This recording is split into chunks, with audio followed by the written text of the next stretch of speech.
Axe Battler stood at the bar of the tavern and ignored the shouts and screams of everyone behind him. A Henninger, one of Death Adder's soldiers, had been caught earlier that day and was being ruthlessly tormented, much to the crowd's delight, in a dimly lit corner. "What's the Henninger here for?" Axe asked the innkeeper. "The murdering dogs have savaged Uriah for far too long," the innkeeper replied, taking Axe's tankard and filling it with ale. "We take them out in the morning and kill them swiftly and cleanly, which is too good for them if you ask me." Axe raised the tankard to his lips and turned to watch the crowd and the Henninger. Maybe it was too good for them, Axe thought. Death Adder had brought misery and despair to the land of Uriah, and perhaps all those siding with him deserved whatever fate they received, even if that meant a never-ending night of torment from a crowd of angry villagers before an inglorious death in the chill morning breeze. Axe decided it was not his place to interfere, and turned back to finish his ale. Suddenly, the door of the tavern burst open, and a dark figure shrouded in a dark cloak slumped to the floor. Axe swiftly returned to his tankard to the bar and raced to the door. The tavern was silent, save for the whimpering sounds of the Henninger. All eyes turned and followed Axe as he bent down and helped the figure to a nearby table. Axe sat the figure down and shouted at the innkeeper to bring some water. The innkeeper arrived with a worried expression on his face and handed Axe the water. Axe, in turn, handed it to the mysterious figure. A slim woman's hand took the mug and it disappeared into the depths of the cloak. The figure drank. The place remained in complete silence. Even the Henninger had stopped whimpering, thankful for the few moments of relief. The hand returned the empty vessel to the table, and then the figure took hold of the hood and swept it back. "Tyrus!" cried Axe. "But why, for Uriah, are you here?" Axe and Tyrus Flare were old friends. The woman was a warrior from the jungle swamps deep in the south of Uriah, where only the bravest dared to venture. They had fought side by side many times before, and though Axe never admitted it, he often admired the way Tyrus could wield a sword with such grace, beauty, and deadliness. "Alex," whispered Tyrus. "Alex is dead." The crowd remained silent as they watched Axe turn white while Tyrus's words sank in. Alex was Axe's best friend. "Death Adder has taken the castle," Tyrus said. Gradually, the strength was returning to her aching limbs. "There was a mighty battle, but Death Adder's soldiers outnumbered us. We couldn't keep them out any longer." Her words trailed off, and she looked into Axe's face and watched as the barbarian warrior seemed to drift into another world. "Death Adder has captured the king and the princess and has taken the castle for his own," she exclaimed.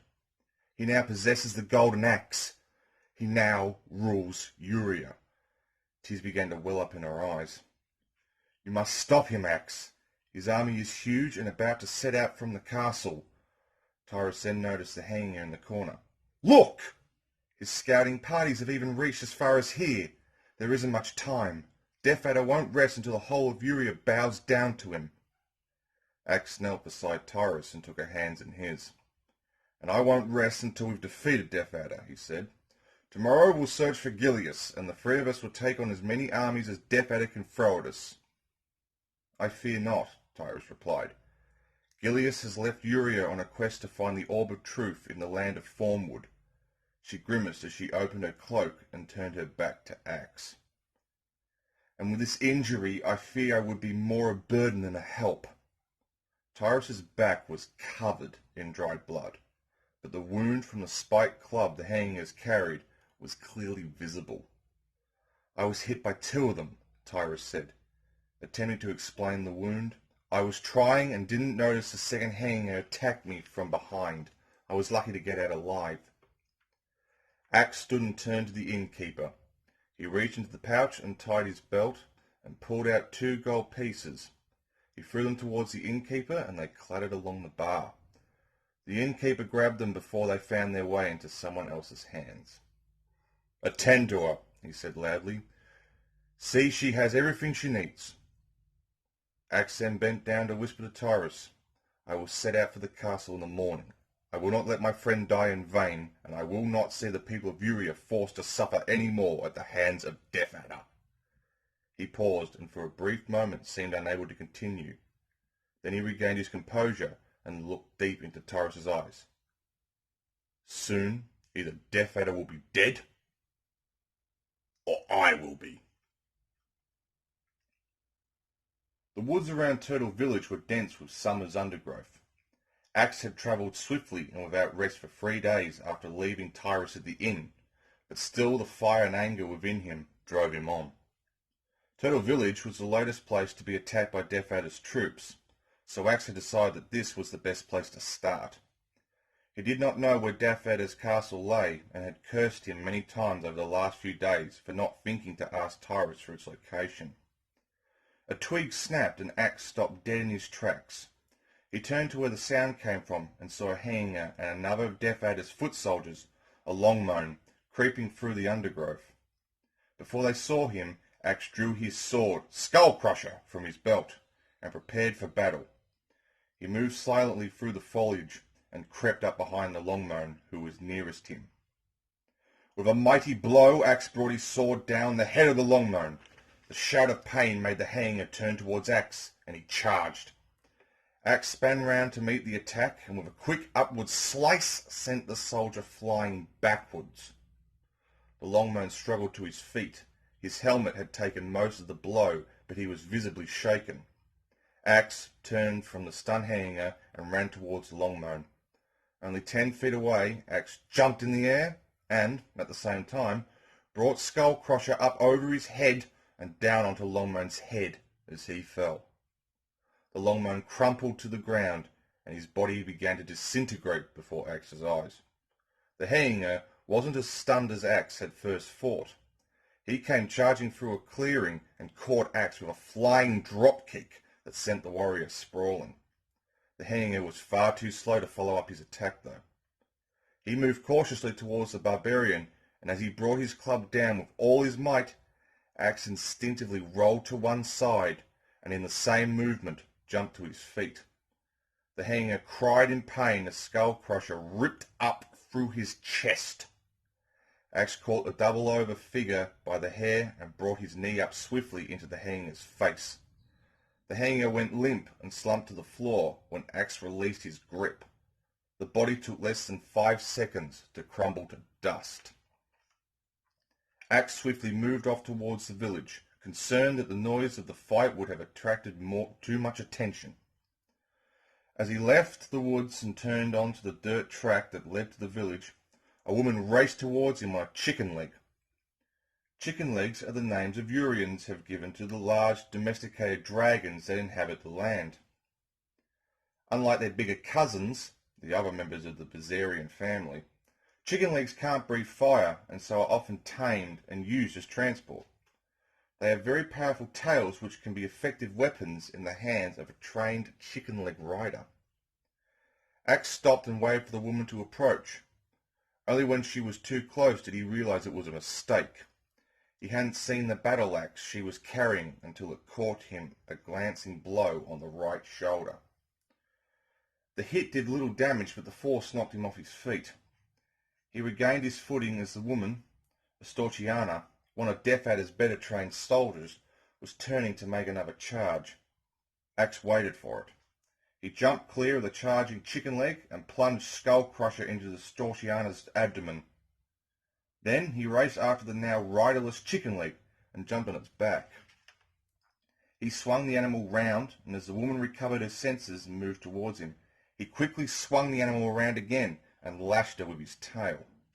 The Storchiana's defeated body quickly crumbled. As Axe dismounted from the tamed dragon and slapped its rump to encourage it to make a dash for freedom, he remembered his pouch. He put his hand in and pulled out 2 blue bottles. "Only 2?" he said to himself. "I got to find a thief." Thieves are small, dwarf-like characters that spend their entire lives running around stealing food and magic potions. Everyone in Uria tolerates them simply because there are so many of the critters. But they do come in handy. With just a swift kick in the pants, they can be encouraged to cough up their spoils, so it's never difficult to get hold of potions or food if you need them. Axe ran into a couple of thieves as he was passing through a rocky gorge just to the east of the turtle village. 2 kicks later, Axe had 4 magic potions. The journey through the gorge saw him taking on 2 more hyenas, but Axe was ready for them and made short work of the battle. He was not prepared for what lay at the end of the gorge, however. 2 hyenas, one riding a chicken leg and a longmone, were milling around while 2 giants with huge war hammers stood guarding the road into the village. Axe had seen them first, and luckily they hadn't yet noticed him. He thought carefully about the situation for a couple of minutes, and then went into action. He raced out of the gorge and knocked the hanger from the chicken leg. He quickly jumped up on the creature, and in 2 swift moves he had spun the chicken leg first one way and then the other, taking out the standing hanger and the longmone. Then he jumped off the chicken leg, and Skull Crusher sent the other hanger to a crumbly grave. The 2 giants were slow to react. They moved either side of Axe, and as one ran towards him, hammer poised ready to administer a killing blow, Axe dropped his shoulder and charged. The barbarian's shoulder caught the giant in the pit of the stomach, and the force sent the giant collapsing backwards. Without a moment's hesitation, Axe span round and leapt into the air, bringing Skull Crusher down on the head of the other giant just as he was raising his hammer to attack. The force of the blow sent the second giant reeling also. Axe turned back to the first, who was struggling to get to his feet. If you weren't so big and fat, you'd be able to stand up faster, Axe thought as he went racing back towards the first giant. The giant was nimbler than Axe thought, however. He gained his footing and brought his hammer down before Axe could shoulder charge him again. Pain coursed through Axe's body. The blow from the giant's hammer was powerful. Axe was dazed and barely had time to roll out of the way the second giant's hammer as it pounded into the dry earth where Axe's head had been put a second before. Axe struggled to his feet and swiftly moved out of reach of the 2 advancing giants. He thrust his hand into his pouch and pulled out the 4 magic potions. Axe threw the bottles into the air and waited for them to take effect. A rumbling in the ground announced the impending explosions which erupted around the feet of the giants. It was far too late for either of them to escape. Volcanic magic was an art that Tyrus had taught Axe long ago, and although he couldn't use it as well as she could, he could still use it well enough to get out of trouble. The ground continued to explode all around the giants as they lay helpless. Finally, the magic wore off, and the giants groaned simultaneously before disintegrating. Axe breathed hard and wondered what to do next.